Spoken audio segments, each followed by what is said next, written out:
రాజమౌళి, నాగార్జున లాంటి డైరెక్టర్లు హిట్లు కొట్టారు కాబట్టి చేయబోయే నెక్స్ట్ సినిమాలపై మినిమం ఇంట్రెస్ట్ తో పాటు గ్యారంటీ కూడా ఉంటుంది.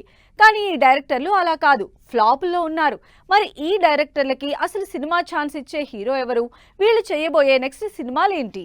బుచ్చిబాబు ఫస్ట్ సినిమాతోనే 100 కోట్లు కలెక్ట్ చేసిన సినిమా తీసి అందర్నీ అట్రాక్ట్ చేశాడు.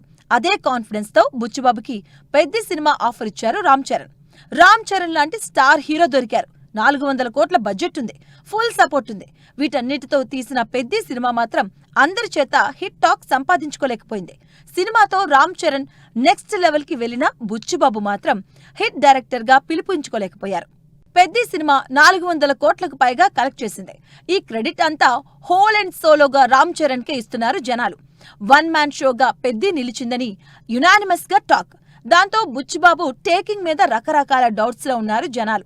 పెద్ద సినిమా రిజల్ట్ వచ్చేసింది. మరి ఈ సినిమా తర్వాత బుచ్చిబాబు నెక్స్ట్ ఏం సినిమా చేస్తున్నారు, అసలు ఏ హీరోతో ప్లాన్ చేస్తున్నారు అని ఆరా తీస్తున్నారు. మారుతి ఈ డైరెక్టర్ ని అంత ఈజీగా మర్చిపోరు Prabhas fans. Back to back hits లో ఉన్న ప్రభాస్ కి భారీ డిజాస్టర్ ఇచ్చిన డైరెక్టర్ మారుతి. ప్రభాస్ కాంబినేషన్ లో తెరకెక్కిన రాజాసాబ్ ఈ సంక్రాంతికి రిలీజ్ అయి అస్సలు ఆడియన్స్ ని ఇంప్రెస్ చేయలేకపోయింది.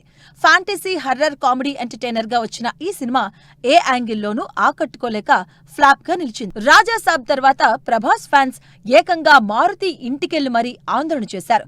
ఆ రేంజ్ లో ప్రభాస్ ఫ్యాన్స్ ని హర్ట్ చేశారు మారుతి. రాజాసాబ్ రిలీజ్ అయి 6 నెలలకు పైగా అయింది. అయితే నెక్స్ట్ సినిమా ఊసు మాత్రం ఎత్తడం లేదు మారుతి. మరి ఇంత పెద్ద డిజాస్టర్ తర్వాత ఏ పెద్ద హీరో మారుతికి మళ్లీ ఛాన్స్ ఇచ్చే అవకాశం లేదు. మరి మరోసారి తనకి సేఫ్ జోన్ అయిన చిన్న హీరోలతోనే సినిమా చేస్తారా? అసలు మారుతి నెక్స్ట్ ప్లాన్ ఏంటి అన్నది క్లారిటీ రావడం లేదు.